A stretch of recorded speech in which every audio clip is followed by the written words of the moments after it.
Hi everyone, it's Andy. Welcome to what we are going to call week 37 of my Slimming World journey. Yeah, let's go with 37 because I did an update in between my 12 tips of Christmas, and thank you to everyone who said they enjoyed those. I'm glad you enjoyed those. I'm glad you found them useful. So thank you for all the comments on those videos. Much appreciated. So in amongst the 12 tips of Christmas, I did my week 33 update. So it's been about 4 weeks, 33, 4, 37. I'm feeling good about 37. Might not be the right one, but I'm going to go with 37. So week 37 of my Slimming World journey. Now, as you've noticed, because a lot of people have been dropping comments here and there, Facebook, Instagram, YouTube, etc., just asking if I'm okay, where I've been, and it's just the usual thing. So if I'm away for a prolonged period of time, it's probably, and more than likely, and 98% of the time, it's gonna be that I'm battling with depression and anxiety, and that's come in and taken over my life.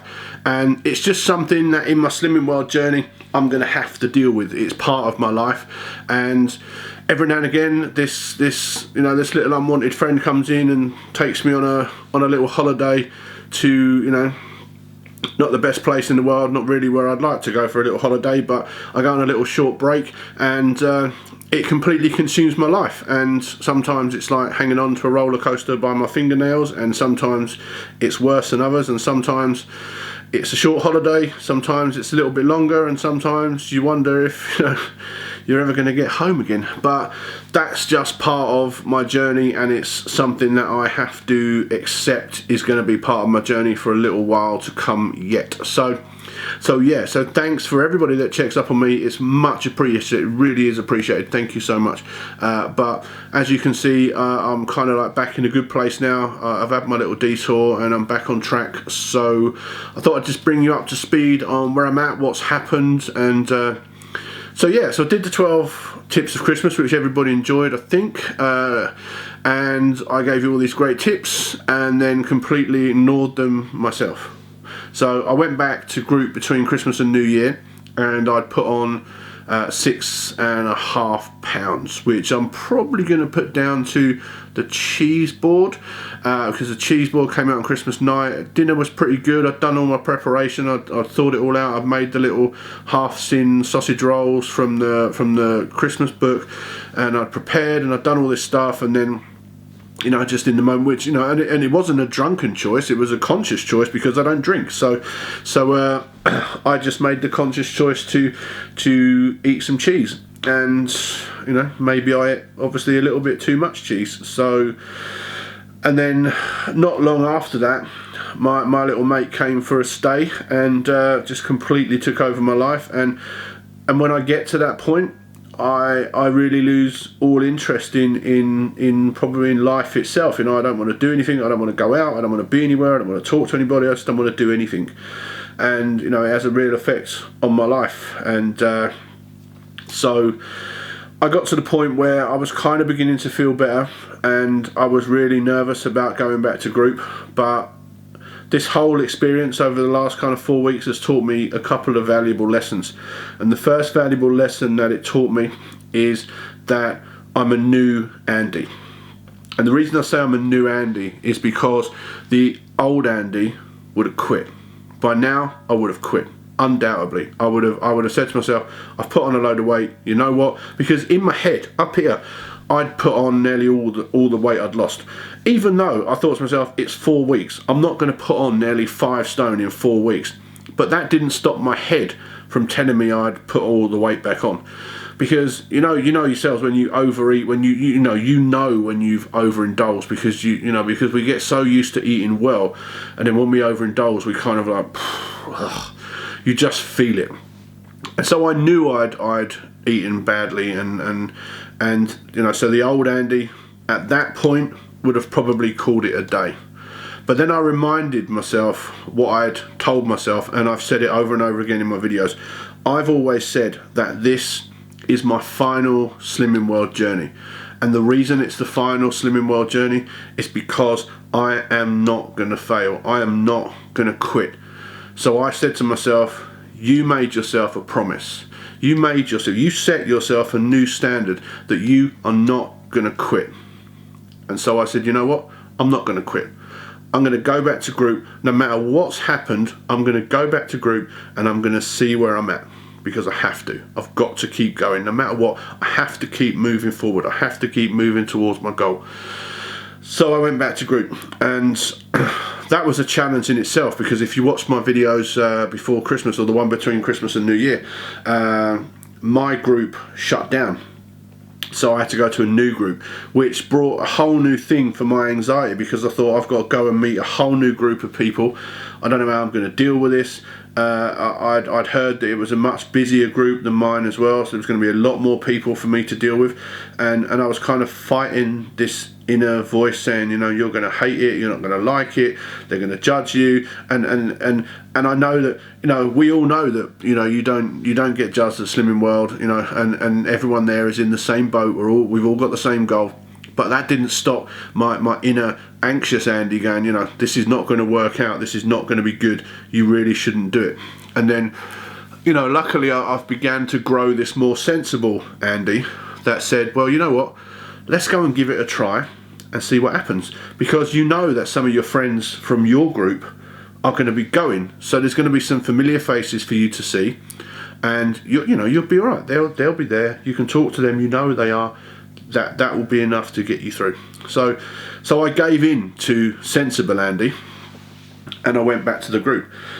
And this is where I learnt my second valuable lesson, is no matter how badly in your head you think you've done, go back and get on the scales, because it may not be as bad as you thought.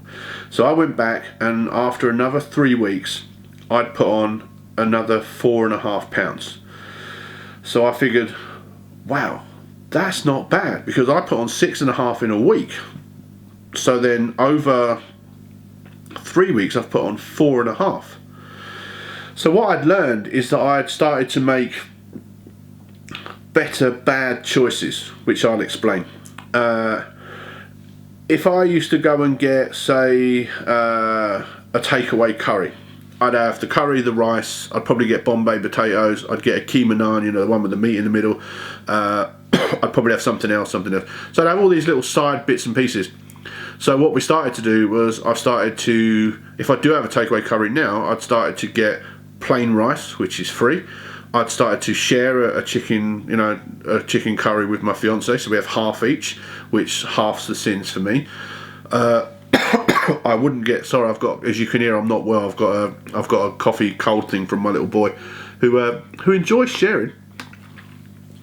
You gotta love him, you know. He brings everything home and gives it to me. So yeah. So instead of getting the Bombay potatoes and the onion bhaji and the keema naan and all that stuff and the chicken pakora style or whatever, or chicken tikka style, I stopped all that and would just get literally boiled rice, share a curry with my fiance, and have a little bit of naan bread. So I was making better bad choices, you know. I was conscious enough to know that I could make slightly better choices, and sometimes it didn't work. It went out the window. I ate a couple of chocolate bars or, you know, something, and I wouldn't make better choices. But obviously for a lot of the time I managed to make some better choices. So I think pre-Christmas there was a week when I'd put on £9. I think we did a video for that when I put on £9. Then the following week I lost 4, which left 5. Then I put on the 6.5, which was 11.5, then the 4.5. So I think over a 4 or 5 week period I put on £16. So it's not great, you know, to do so well. You know, I was knocking on the door of my 5 stone award, to then put on just over a stone. You know, again, my new group were like, how can you not be deflated by that? Because these people have never met me. So it's a busy group. So I briefly just explained that I suffer really badly with depression and anxiety, and it comes in, it takes over my life. It takes me completely off the rails sometimes. But I'm not going to give in. I'm back, and I'm back on track, and I'm going to go for it. And they were, you know, the new group is a really nice group of people. They're friendly, and it really helps having some friends there from my group, you know, and I think that helped me go back. And then added to the surprise that, you know, I hadn't done as badly as I thought. So where we're at now is I had put on 16 pounds, so 1 stone 2 over like a 4 or 5 week period. So I went back and the consultant said to me, oh, you know, thanks for sharing all the stuff about your life. It's great because, you know, a lot of other people suffer the same way as you and don't talk about it. And it's good that you would share that with us. And so she said, you know, and then you get the inevitable question that some people like and some people don't. Do you want to set yourself a little target for next week? Now, I'm an advocate, and this doesn't work for everybody, so I'm not suggesting everybody does this. This is just what works for me. I'm an advocate of that you should aim high, you know, because I know my belief is that it's better to aim high and miss than to aim low and achieve. The same as some people say, you know, you shoot for the moon, and if you miss, you land in the stars. You know, same kind of thing. So I'm an advocate of that way of thinking. Is, you know, shoot big, and then, you know, even if you fall short, you can still be happy. So I said, well, look, I'm going to go for it. Let's say I'm going to go for £7. I'm going to lose half a stone a week. So she was like, ooh, you know. And you know, you get that when someone puts a big number out there, the whole group kind of, it turns into kind of like, you know, a game show moment, like a Family Fortune. So everyone goes, woo. So I said, yeah, let's go for like £7. Woo. So I was like, all right, let's do it. So I went back this Thursday to my weigh-in day, and I got on the scales. And in the back of my mind, it had been playing on my mind, even on the drive there, that I'd put this big number out there, £7. And I thought, oh, you know. And I got on the scales, and I lost £10. Wow, £10. So I was like, woo. So yeah, £10. So that's almost 2/3 of what I've put on over a 4 or 5 week period in 1 week, which is amazing. I was totally blown away. I was like, £10, that's insane. And then obviously she went around the group and got to me, and it was like, you know, I don't know if your consultants do this, but my consultant, what they do for a bit of fun is they split the room into 2 teams, and you get like 100 points for every pound that someone loses. In fact, drop it in the comments if your consultants do this, because I'd like to know if it's like a Slimming World wide thing that they're taught. So she splits the room in two teams, captain has a little book, and you get 100 points for every pound someone loses. You get an extra, I think it's 500 points for an award, and you get 100 or 200 points for a new member or something if they sit on your side of the room. So she's like, oh, you know, Andy this week, and 1,000 points for his team, and everyone's like, you know, and you can see people's head going, 1,000 points, woo, that's £10. So of course now everyone's looking at me going, how'd you lose £10? And I was like, I really didn't do anything special, and I'll say the same to you. I really didn't do anything special. All I did was I went back to what I know, which is this. I drink now 2 or 3 of these a day. I think I drink 2 are straight water, and then maybe 1 with cordial. But I'm back to drinking water, just eating speed food. I mean, if you follow me on Instagram, you'll see the pictures I post. You know, I mean, I put up one the other day for lunch. I had jacket potato with cheese and beans, and half of the plate was a speed salad with onions, radishes, tomatoes, cucumber, celery, salad onions. There was all kind of beetroot. There was a whole ton of stuff on there. Half a plate. So I pushed it to bigger than 1/3 a plate. You know, I'm trying to cram in now between 1/3 and half of a plate of speed, especially with my dinner. If I can do it at lunch as well, I will do it at lunch as well. It's a little more tricky to get speed food in at breakfast, and this was a topic that came up in my group this week. We were talking about speed food, and people were saying that they find it the most difficult is breakfast, because obviously not everyone's got time to cook breakfast, you know, so they can't have mushrooms and whatever else for breakfast, and a lot of people grab stuff and run, you know, so that means they're going to hit bananas, which aren't speed food. So yeah, so I can see the breakfast is a little bit tricky. So again, you know, I tend not to maybe have speed at breakfast, but I'll try and cram on as much as I can for lunch and dinner. And then, you know, my fruit choices during the day now, instead of going for bananas, because my little boy likes bananas, so I leave the bananas in, I will choose a satsuma or an apple over, you know, grapes and a banana, etc. So I'll choose the speedy kind of snacks. And recently I've discovered some things that have been helping me. one of the ladies, we were talking about crisps for snacks, and she mentioned about Hula Puffs. So I got some of those, 3.5 cents a bag for the ready sorted. They're fantastic. I really like those.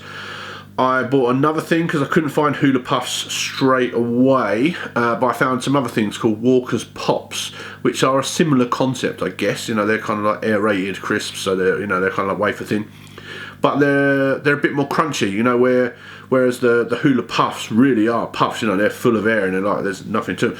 But these Walker's Pops are a little more crunchy.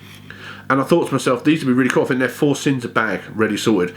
And I thought these would be really good if you made yourself a dip. If you got some yogurt or something, you made yourself a dip, or a cucumber and mint kind of like rater or something. You could dip that in. They'd be perfect. You know, if you wanted something to eat at night, or if you made yourself a dip out of like quark and some spices, or whatever you wanted to do, or yogurt, any kind of dip that you wanted to make yourself. The sin-free hummus, etc. A packet of these for 4 cents and some sin-free dips would make the ideal little nibbles if you're sitting down and watching your favourite TV programme. So I really like them. They were a good find. Then I tried Oreo Thins and McVitie's chocolate digestive thins. Oh my god, they're not lying when they say they're thin. These things are so thin you could probably read the Slimming World magazine through them. You could put them on your eye like that and still read the Slimming World magazine. Wow, they're thin. Thin! They're so thin. But they're like 1.5 cents each. And again, I think they fill a gap, if you're looking for something just to have with a cup of tea at night, a couple of those, 3 cents, Bob's your uncle. So I think I can understand how they fill a gap, but wow, they're thin. So that's really all I've done, and that's how I've lost the 10 pound. I've really just got back to drinking water, eating speed food, being aware of my sins, being aware of measuring, because we all do the thing with the ketchup. Don't bother, that's a teaspoon. You do what's called a chef's measure, yeah, that's about right. And those are where you can go wrong. Those are the little things, it's easy to just put in a splash of milk in a cup of coffee, but those little splashes soon add up. So I think it's just been paying attention to what I'm doing and paying attention to my sins and trying not to go over, and just being mindful of what I'm doing, because I think that at the end of the day, everything to do with Slimming World always comes down to choices, and our success or not is defined by the choices that we make, and it's defined by us standing up and taking accountability and responsibility for our choices. And that's really what I've done this week. I've taken responsibility for my choices, and I've been really mindful, and I've lost 10 pounds. So I'm back on it. I'm happy. Things are going well, and I'm looking for another good week this week, so hopefully I'll get one.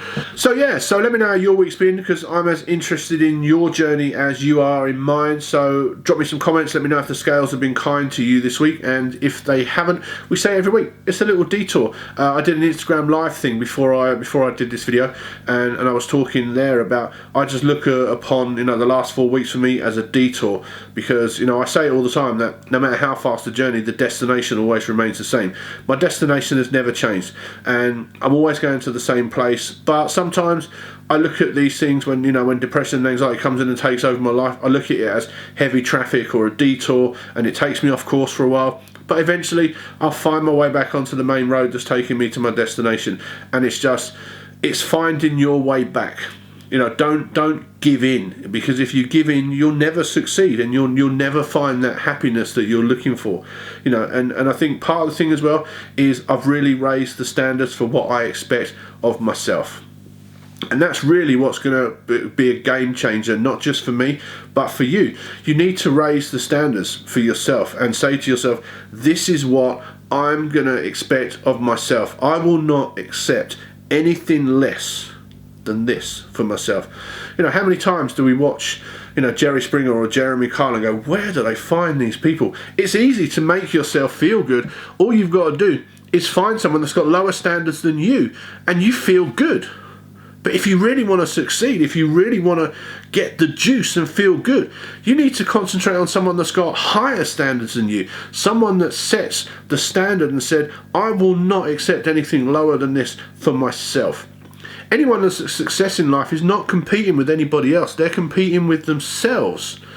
They want to do, outdo themselves. They want to perform better tomorrow than they did today.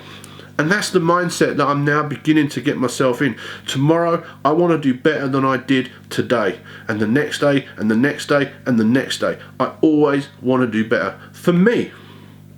Because the thing is, for me, if I want to be that person that inspires, for me to inspire you, then, I have to step up. I have to say, this is what I've done. You can do this too.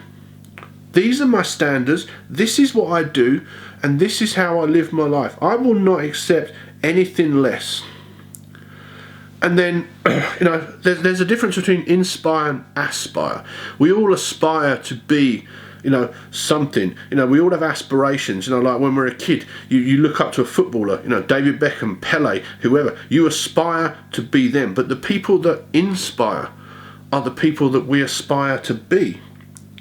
So for me, I aspire to be the person that inspires, and for me, I want to grow this YouTube, I want to grow Instagram, I want to reach as many people as I can. But to do that, every single day, I have to raise the bar. I have to do more every single day.